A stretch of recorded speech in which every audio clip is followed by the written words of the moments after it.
Hello everyone and welcome to Rumble Roundup.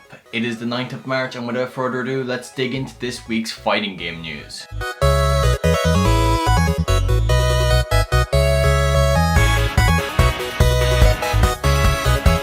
So to kick things off, we're going to start with Granblue Fantasy Versus because there's a lot going on with that game at the moment.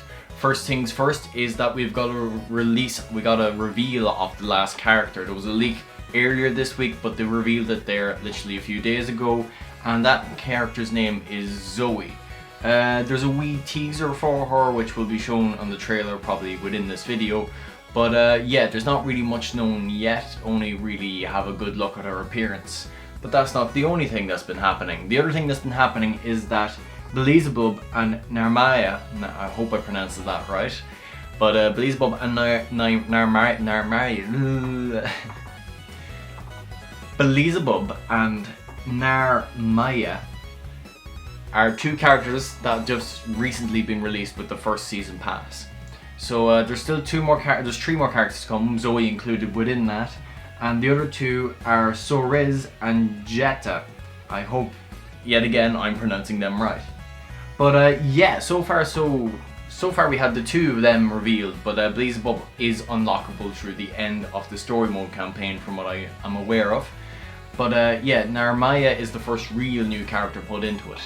And so far, she looks actually really fun to play. She has a mixture between two stances where she has her sword sheathed and then her sword out.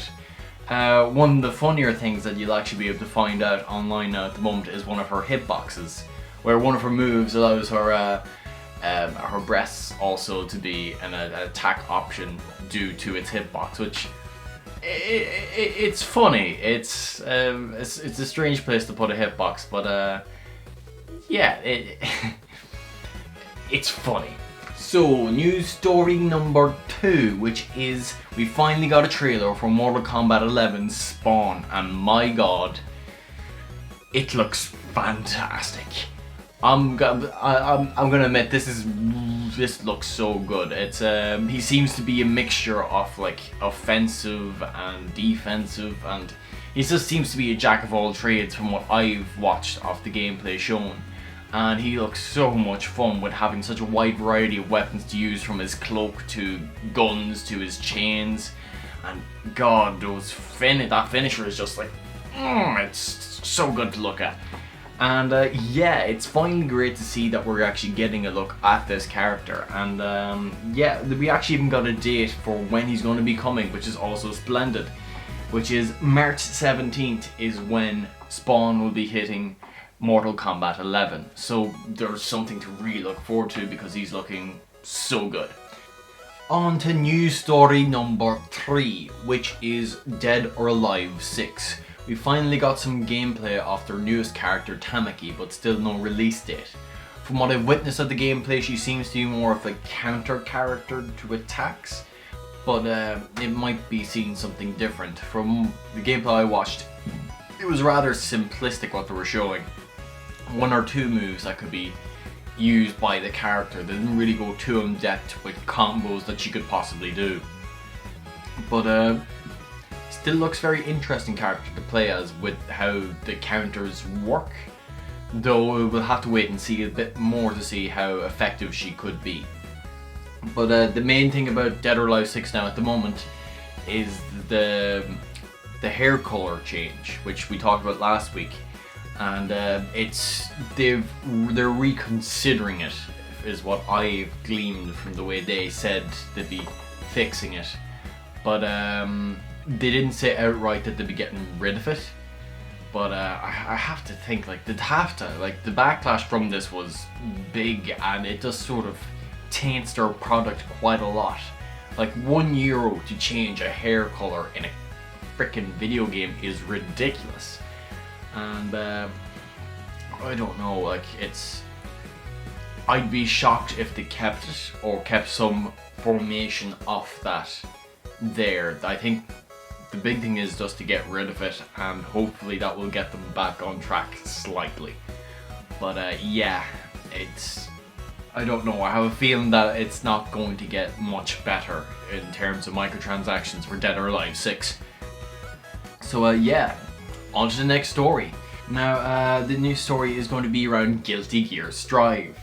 There was the director, Akira Katano, which is a deadly name, had a recent interview with Kotaku where he discussed how Strive would be the deepest Guilty Gear as of yet, but it will look simplistic so that people can be drawn into it, yet still have such a layer of depth that has been unforeseen by the Guilty Gear franchise altogether. So it seems very ambitious. I know a lot of complaints have been thrown around that certain the UI on it has been changed around to make things look less important, but apparently the director said that it's all there, it's all good. I will actually leave a link down in the description because it's a really good article and it gives you an idea of the game itself and how it's being done by Akira Katano. What a name! But yeah, it sounds very appealing. I haven't actually played a Guilty Gear before, which it's on my to-do list. But from what I've been seeing of this game, it looks absolutely phenomenal, and it will be the fighting game of this year. And oh my god, I just like it's definitely, after reading this, I have so much hype for it, just based on that while it's going to have that simplistic idea around it, it's still going to be a very deep fighting game, and I can't wait to dig into it when it comes out. But yeah, that's Guilty Gear. Now on to our last news story, which is a rather unfortunate one, a sad one. The coronavirus has had an unfortunate effect on fighting game tournaments. A number of them have been either postponed or cancelled outright. One of these, which is the Cletic Throwdown's Road to Celtic Throwdown international event in Lyon, France, has been cancelled from it altogether. It's sad to see it go. I always love to see these tournaments grow and expand, and the coronavirus is coming in and sort of constricting the growth that was going into this year. I feel like it's been getting bigger and bigger for the fighting game community over the last few years, and I feel this is going to constrain it slightly, and that is unfortunate.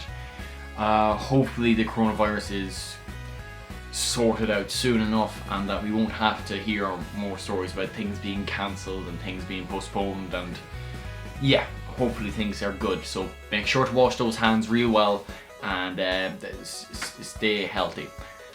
And to round up Rumble Roundup, we are going to talk about this week's fighting game competitions and tournaments and all that. Nothing big this week, but Capital Carnage, which is a weekly event in Dublin at the Black Sheep where they play numerous fighting games. With casuals, competition and tournaments, it will be on Wednesday at 6 o'clock onwards. So if this would be more of a laid back compared to the big tournaments that happen throughout all the year in Ireland. So if you want to sort of ease yourself into fighting game competition, this might be a good way to go about it. And yeah, that's been all from Rumble Roundup this week. I hope you enjoyed, and until next time, have a good one.